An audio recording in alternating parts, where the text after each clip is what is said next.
ಕ್ರಿಸ್ತನನ್ನು ಪ್ರತಿಫಲಿಸುವಂತೆ ನಿಮ್ಮ ಆತ್ಮಗಳನ್ನು ವಾಕ್ಯದಲ್ಲಿ ಬಲಪಡಿಸುವ ಅನುದಿನದ ಧ್ಯಾನ. ಇಂದಿನ ಧ್ಯಾನದ ಶೀರ್ಷಿಕೆ ಗಿದ್ಯೋನನು ಎಫ್ರಾಯಿಮ್ಯರೊಂದಿಗೆ ಸೌಜನ್ಯದಿಂದ ನಡೆದುಕೊಂಡನು. ಈ ದಿನದ ದೇವರ ವಾಕ್ಯ: ದೇವರು ನಿಮ್ಮ ಕೈಯಲ್ಲಿ ಮಿದ್ಯಾನ್ಯರ ನಾಯಕನಾದ ಓರೇಬ್ ಜೇಬರನ್ನು ಒಪ್ಪಿಸಿಕೊಟ್ಟಿದ್ದಾನಲ್ಲ, ಇದಕ್ಕೆ ಸಮಾನವಾದದ್ದನ್ನು ನಾನೇನು ಮಾಡಿದ್ದೇನೆ ಅಂದನು. ಈ ಮಾತುಗಳನ್ನು ಕೇಳಿದಾಗ ಅವರ ಸಿಟ್ಟಿಳಿಯಿತು. ನ್ಯಾಯಸ್ಥಾಪಕರು 8ನೇ ಅಧ್ಯಾಯ 3ನೇ ವಚನ. ದೇಶದ ಶತ್ರುಗಳನ್ನು ಬೆನ್ನಟ್ಟಿದ ನಂತರ ಗಿದ್ಯೋನನು ತನ್ನ ಸ್ವಂತ ಜನರಿಂದ ಖಂಡನೆಯನ್ನು ಆರೋಪವನ್ನು ಎದುರಿಸಬೇಕಾಯಿತು. ಅವನ ಕರೆಗೆ ಓಗೊಟ್ಟು ಇಸ್ರಾಯೇಲ್ಯರು ಮಿದ್ಯಾನ್ಯರ ವಿರುದ್ಧ ಒಟ್ಟುಗೂಡಿದಾಗ ಎಫ್ರಾಯಿಮ್ ಕುಲವು ಹಿಂದೆ ಉಳಿದಿತ್ತು. ಗಿದ್ಯೋನನ ಈ ಪ್ರಯತ್ನವು ಅಪಾಯಕಾರಿ ಕಾರ್ಯವೆಂದು ಅವರು ಯೋಚಿಸಿದರು ಮತ್ತು ಗಿದ್ಯೋನನು ಅವರಿಗೆ ಯಾವುದೇ ವಿಶೇಷವಾದ ಕರೆಯನ್ನು ಕಳುಹಿಸಿರಲಿಲ್ಲ. ಅವರು ತಮ್ಮ ಸಹೋದರರೊಂದಿಗೆ ಸೇರದಿರಲು ಈ ನೆಪವನ್ನು ಬಳಸಿಕೊಂಡರು. ಆದರೆ ಇಸ್ರಾಯೇಲ್ಯರ ವಿಜಯದ ಸುದ್ದಿ ಅವರನ್ನು ತಲುಪಿದಾಗ ಮತ್ತು ಎಫ್ರಾಯಿಮ್ಯರಲ್ಲಿ ಅವರು ಈ ಸುದ್ದಿಯನ್ನು ಹಂಚಿಕೊಳ್ಳದ ಕಾರಣ ಎಫ್ರಾಯಿಮ್ಯರು ಅಸೂಯೆಪಟ್ಟರು.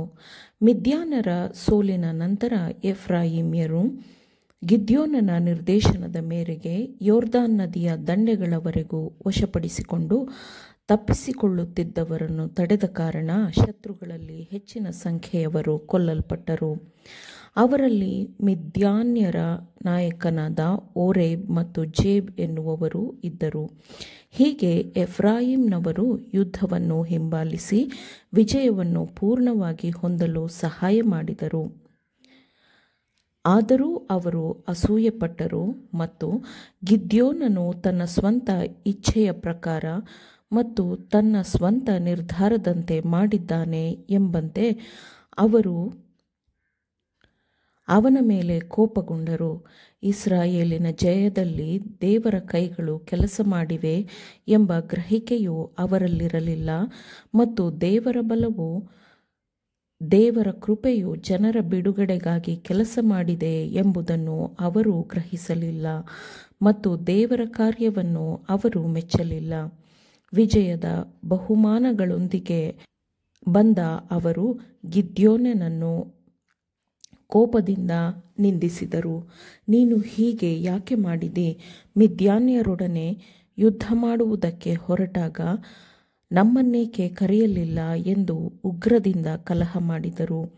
ಆಗ ಅವನು ಅವರಿಗೆ, ನೀವು ಮಾಡಿದ ಕಾರ್ಯಕ್ಕೆ ಸಮಾನವಾದದ್ದನ್ನು ನಾನೇನು ಮಾಡಿದೆನು? ಅಬೀಯೆಜೆರಿನವರು ಸುಗ್ಗಿಯಲ್ಲಿ ಕೂಡಿಸಿದ್ದಕ್ಕಿಂತಲೂ ಎಫ್ರಾಯಿಮ್ಯರು ಹಕ್ಕಲಾಯ್ದು ಕೂಡಿಸಿದ್ದು ಹೆಚ್ಚಾಗಿದೆಯಲ್ಲವೇ? ದೇವರು ನಿಮ್ಮ ಕೈಯಲ್ಲಿ ಮಿದ್ಯಾನ್ಯರ ನಾಯಕರಾದ ಓರೇಬ್ ಜೇಬರನ್ನು ಒಪ್ಪಿಸಿಕೊಟ್ಟಿದ್ದಾನಲ್ಲ, ಇದಕ್ಕೆ ಸಮಾನವಾದದ್ದನ್ನು ನಾನೇನು ಮಾಡಿದ್ದೇನೆ ಎಂದು ಕೇಳಿದನು. ಸುಲಭವಾಗಿ ದ್ವೇಷ ಮತ್ತು ರಕ್ತಪಾತಕ್ಕೆ ಕಾರಣವಾಗಬಹುದಾದ ಜಗಳಕ್ಕೆ ಅಸೂಯೆಯ ಮನೋಭಾವವು ಕಾರಣವಾಗಬಹುದಿತ್ತು. ಆದರೆ ಗಿದ್ಯೋನನ ವಿನಮ್ರವಾದ ಉತ್ತರವು ಎಫ್ರಾಯಿಮ್ ಜನರ ಕೋಪವನ್ನು ಶಮನಗೊಳಿಸಿತು ಮತ್ತು ಅವರು ತಮ್ಮ ಮನೆಗಳಿಗೆ ಶಾಂತಿಯಿಂದ ಹೋದರು. ತತ್ವಕ್ಕೆ ಸಂಬಂಧಪಟ್ಟವುಗಳಲ್ಲಿ ದೃಢನೂ ಮತ್ತು ರಾಜಿಯಾಗದ ಗುಣವುಳ್ಳವನೂ ಯುದ್ಧದಲ್ಲಿ ಪರಾಕ್ರಮಶಾಲಿಯೂ ಆದ ಗಿದ್ಯೋನನು ಜನರಲ್ಲಿ ವಿರಳವಾಗಿ ಕಂಡುಬರುವ ಸೌಜನ್ಯದ ಮನೋಭಾವವನ್ನೂ ಸಹ ಪ್ರಕಟಪಡಿಸಿದನು.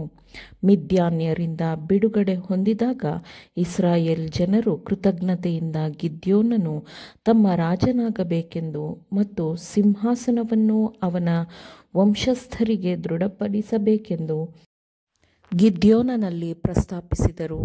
ಈ ಪ್ರಸ್ತಾಪವು ದೇವಪ್ರಭುತ್ವದ ತತ್ವಗಳ ನೇರ ಉಲ್ಲಂಘನೆಯಾಗಿತ್ತು.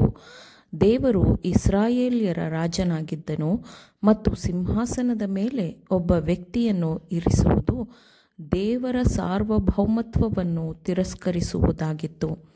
ಗಿದ್ಯೋನನು ಈ ಸಂಗತಿಗಳನ್ನು ಪರಿಗಣಿಸಿದನು ಮತ್ತು ಗಿದ್ಯೋನನು ಅವರಿಗೆ, ನಾನಾಗಲಿ ನನ್ನ ಮಗನಾಗಲಿ ನಿಮ್ಮನ್ನು ಆಳುವುದಿಲ್ಲ, ಯೆಹೋವನೇ ನಿಮ್ಮ ಅರಸನಾಗಿರುವನು ಎಂದು ಹೇಳಿದನು. ಗಿದ್ಯೋನನ ಈ ಉತ್ತರವು ಅವನ ಉದ್ದೇಶಗಳು ಎಷ್ಟು ಶ್ರೇಷ್ಠವಾಗಿದ್ದವು ಎಂಬುದನ್ನು ತೋರಿಸುತ್ತದೆ. ಆಮೇನ್.